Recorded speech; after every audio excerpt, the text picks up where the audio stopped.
साथियों,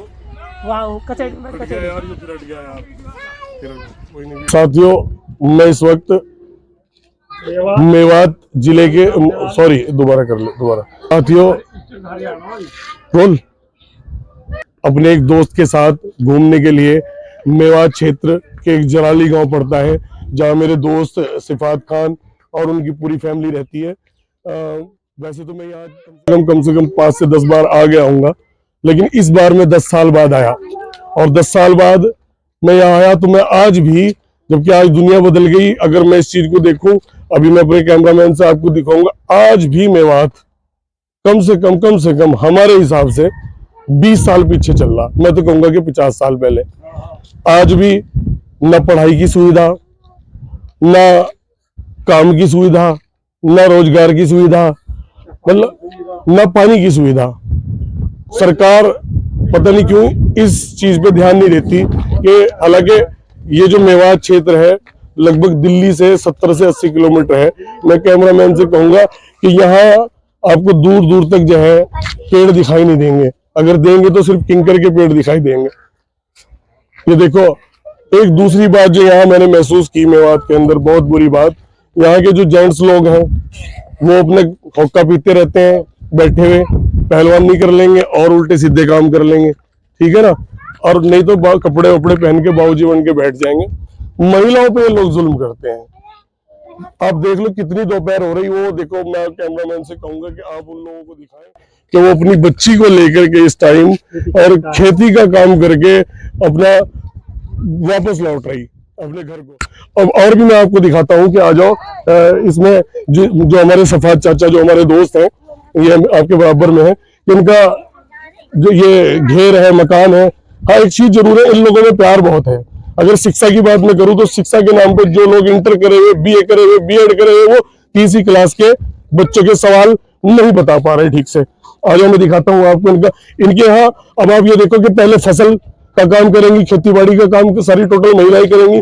मैं ट्रैक्टर चलाने से लेके, मैं बीज बोने तक के, मैं फसल को काटने तक भी, और उसके बाद जो जेंट्स हैं वो बैठे रहेंगे। अब इनके आप मवेशी देख सकते हो, ये 4-5 भैंसे बनी हुई, ये भी सारे के सारे काम जो है महिलाओं के ही जिम्मे है। अच्छा चलो, ये तो बात यहाँ तक हो गई। अब दूसरी बात पे आता हूँ कि आज भी 10 साल बाद भी मैंने यहाँ कोई फर्क महसूस नहीं करा किसी प्रकार का।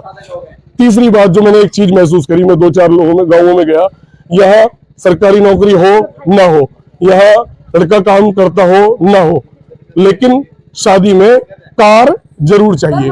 अब गरीब से गरीब अगर किसी के 5-7 छोरी है, कैसे करेगा वो?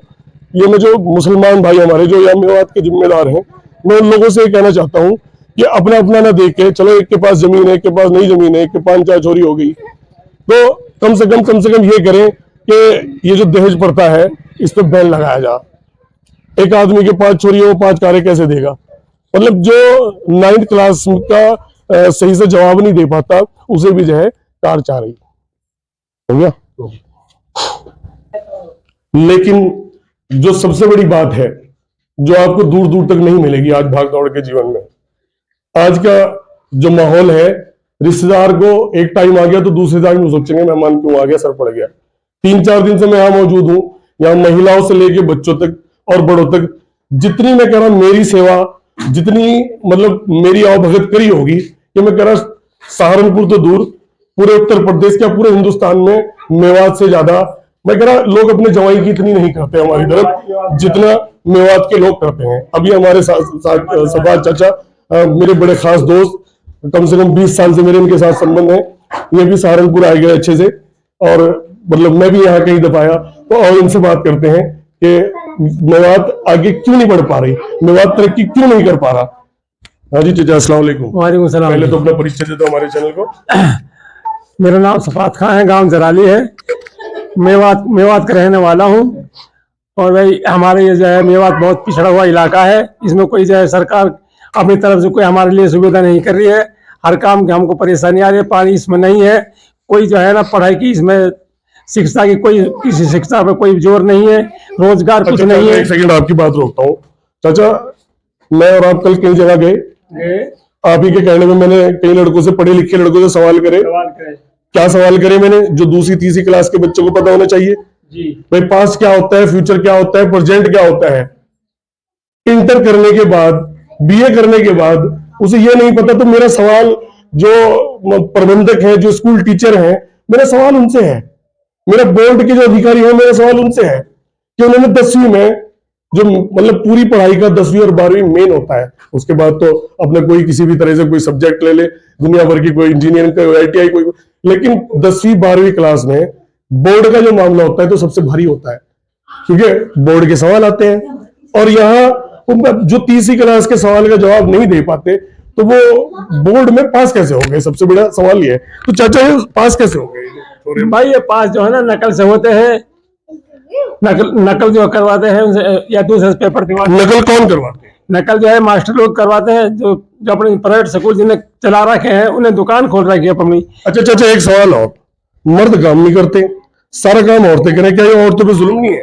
भाई बहुत बड़ा जुल्म है, हमारी इस्लाम भी कहता है कि औरतों पर काम करवाना मना है, लेकिन हमारे मेवात का ये है माहौल बना हुआ है, पूरी मेवात में जनानी ज्यादा काम करती हैं, लोग जो है वो बहुत कम काम करते हैं। तो इस प्रथा को बदलना चाहिए कि नहीं बदलना इस परंपरा को खत्म होनी चाहिए। जो हमारा मजहब, दीनी मजहब जो कह रहा है कि जनानी को काम मत करवाओ, घर के अंदर रखो, तो ये हमारी शहर में बहुत कम है कि हम जनानी को काम करवाते हैं, लेकिन हम इस परंपरा को इंशाल्लाह बदलेंगे। अच्छा एक बात बताओ, ये जो लोग जिनका कोई सरकारी नौकर नहीं, कोई एक आध किला यानी 5-6 बीघे जमीन होगी, तो उसे भी कार चाह रही, ये जो दहेज का मामला, ये इतना